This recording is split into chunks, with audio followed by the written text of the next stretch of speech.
Class 5 के विद्यार्थी जी लोग, हम लोग हिंदी के कहानी पढ़ते हुए चैप्टर 7 में आ चुके हैं। चैप्टर 7 कहानी का नाम है डाकिए की कहानी, कंवर सिंह की जुबानी।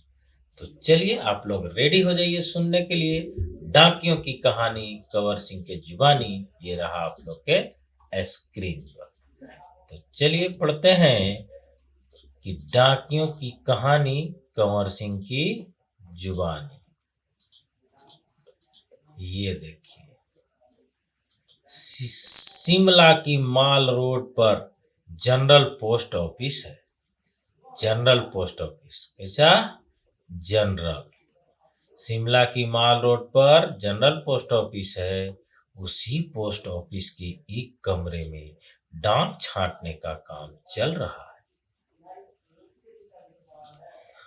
सुबह के 11:30 बजे हैं।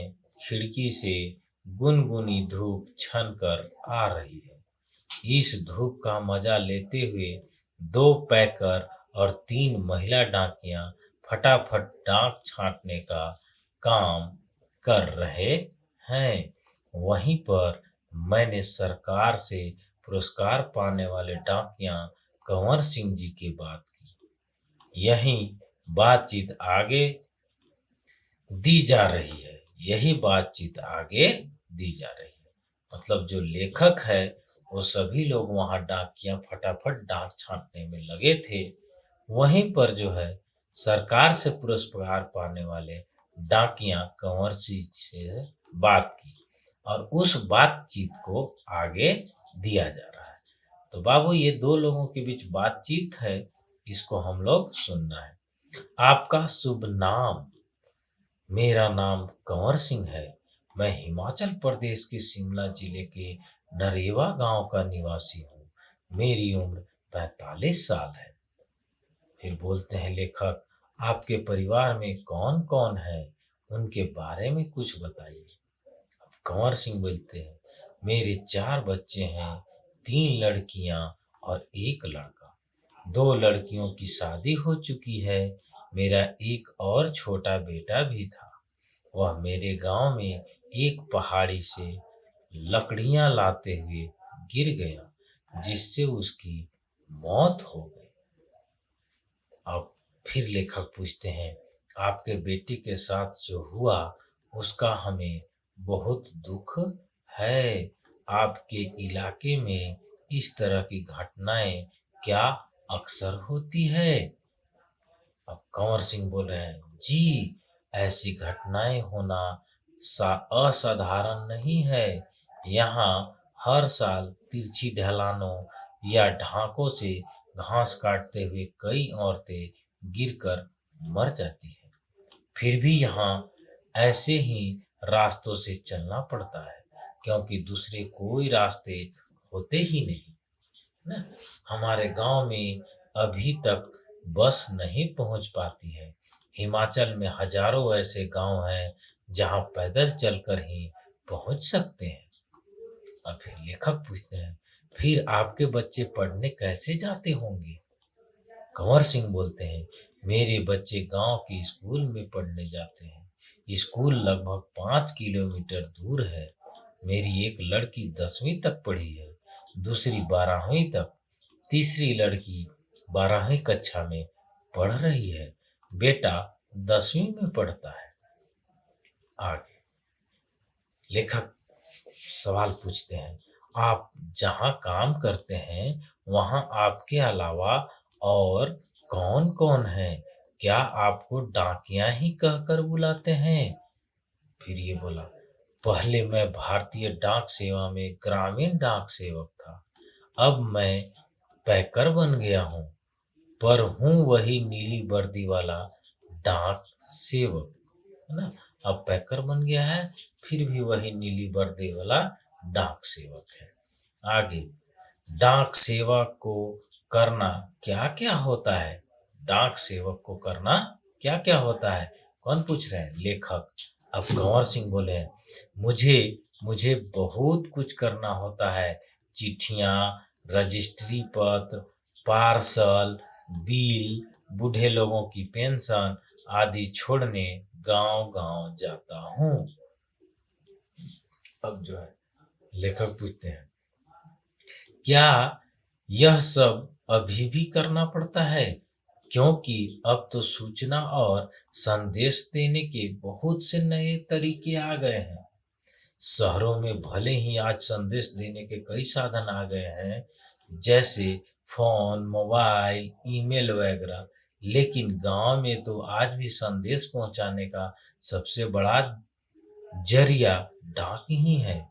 इसीलिए गांव में लोग डाकिया का बड़ा आदर और सम्मान करते हैं। अपनी चिट्ठी आदि पाने के लिए डाकिया का इंतजार करते हैं। तब अब लेखक पूछते हैं, हमने सुना है कि हमारी डाक सेवा दुनिया के सबसे बड़ी डाक सेवा है। यह भला कैसे? अब कंवर सिंह बोलते हैं, सुना तो तुम बिल्कुल ठीक है, पर आज भी हमारे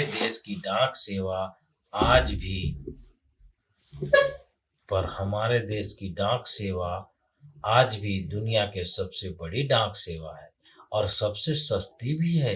केवल 5 रुपए में देश के किसी भी कोने में हम चिट्ठी भेज सकते हैं। पोस्ट कार्ड तो केवल 50 पैसे की है, यानी 50 पैसा में भी हम देश के हर कोने में अपना संदेश भेज सकते हैं। अब देखिए लेखक पूछते हैं, आपको अपनी नौकरी में मजा तो बहुत आता होगा। अब देखिए कंवर सिंह बोलते हैं, मुझे अपनी नौकरी बहुत अच्छी लगती है। जब मैं दूर नौकरी करने वाले सिपाही का मनी ऑर्डर लेकर उसके घर पहुंचता हूं, तो उसके बूढ़े माँ बाप का खुशी भरा चेहरा देखते ही बनता है। ऐसे ही जब किसी का रजिस्ट्री पत्र पहुंचाता हूं, जिसमें कभी रिजल्ट, कभी नियुक्ति पत्र होता है, तो लोग बहुत खुश होते हैं। बूढ़े दादा और बूढ़ी नानी तो पेंशन के पैसे मिलने पर बहुत ही खुश होते हैं। 6 महीने तक वे मेरा इसके लिए इंतजार करते हैं। हिमाचल में बूढ़े लोगों को पेंशन हर 6 महीने के बाद इकट्ठी ही दी जाती है। अब आगे बढ़ते हैं। लेखक पूछते हैं, क्या शुरू से ही इसी डाकघर में काम कर रहे हैं? तब अब कंवर सिंह बोलते हैं, शुरू में तो मैंने लाहौल स्पीति जिले के किब्बर गांव में 3 साल तक नौकरी की है। यह हिमाचल का सबसे ऊंचा गांव है। इसके बाद 5 साल तक इसी जिले के काजा में और 5 साल तक किन्नौर जिले में नौकरी की। उस वक्त इन गांव में टेलीफोन नहीं थे। बसें भी सिर्फ मुख्यालयों तक ही जाती थी। बस जो है वो केवल मुख्यालय तक जाता था। अभी भी कई ऐसे गांव हैं जहां न तो बस जाती है, न ही वहां टेलीफोन है। ऐसी जगह में ग्रामीण डाक सेवक का बहुत मान किया जाता है। जहाँ पे क्या है, न मोबाइल है न बस सेवा है, वहां पे ग्रामीण डाक सेवक की बहुत मान किया जाता है। आगे लेखक पूछते हैं, आप पहाड़ी इलाकों में रहते हैं, जाहिर है डाक पहुंचाना आसान काम तो नहीं होगा। अब कंवर सिंह बोलते हैं, हाँ, मुश्किलें तो आती है। जब मैं किन्नौर जिले के मुख्यालय रिंगकांग पीओ में नौकरी करता था, तो सुबह 6 बजे मेरी ड्यूटी शुरू हो जाती थी। मैं 6 बजे सुबह शिमला जाने वाली बस में डाक का बोरा रखता था और रात को 8 बजे शिमला से आने वाली बस से डाक का बोरा उतारता था। पैकर को ये सब काम करने पड़ते हैं। किन्नौर और लाहौल स्पीति हिमाचल प्रदेश के बहुत ठंडे तथा ऊंचे जिले हैं।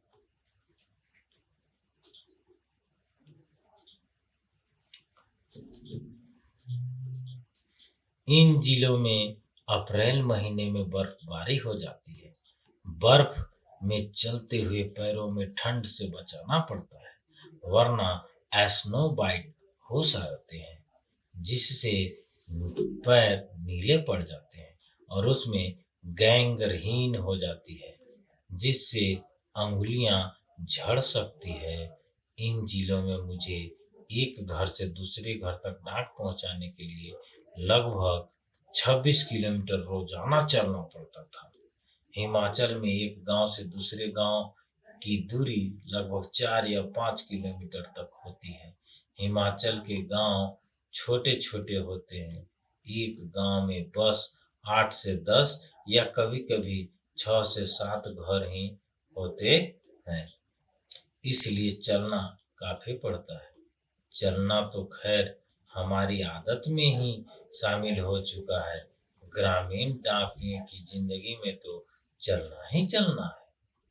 अब फिर से लेखक पूछते हैं, आपने आपने बताया था कि पहले आप डाक सेवक थे, अब पैकर हैं। इसके आगे भी कोई प्रमोशन है क्या? उसके आगे भी कोई प्रमोशन होता है? चलिए अब देखते हैं आगे होता है नहीं।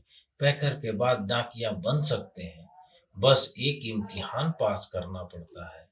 अभी तो काम के हिसाब से हमारा वेतन काफी कम रहता है। सारा दिन कुर्सी पर बैठकर काम करने वाले बाबू का वेतन कहीं ज्यादा होता है।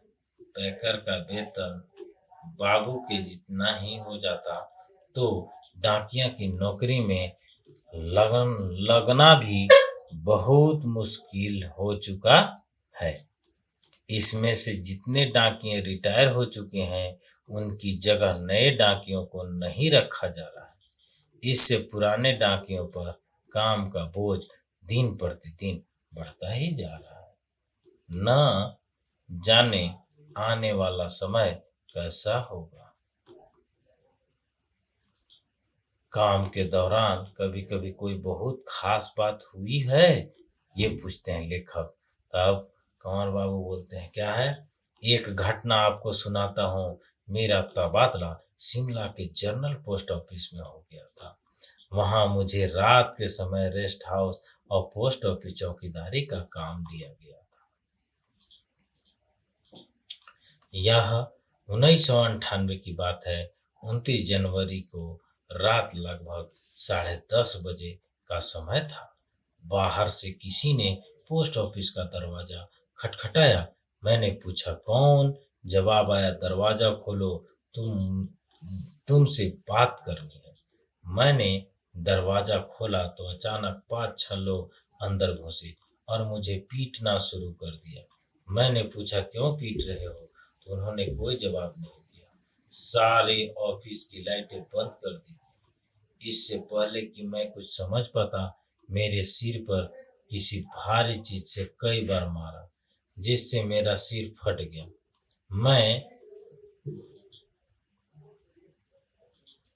मैं लगातार चिल्लाता रहा। उसके बाद मैं बेहोश हो गया और मुझे कुछ भी पता न चला। अगले दिन जब मुझे होश आया तो शिमला के इंदिरा गांधी मेडिकल कॉलेज के अस्पताल में दाखिल था। सिर में भयंकर दर्द हो रहा था।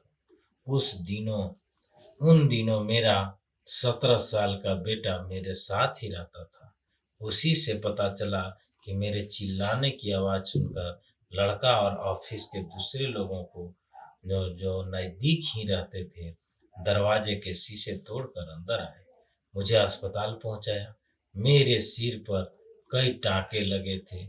उसकी वजह से आज भी मेरी एक आंख से दिखाई नहीं देता। सरकार ने मुझे जान पर खेलकर डाक की चीजें बचाने के लिए बेस्ट पोस्टमैन का इनाम दिया। किसके लिए इनाम दिया?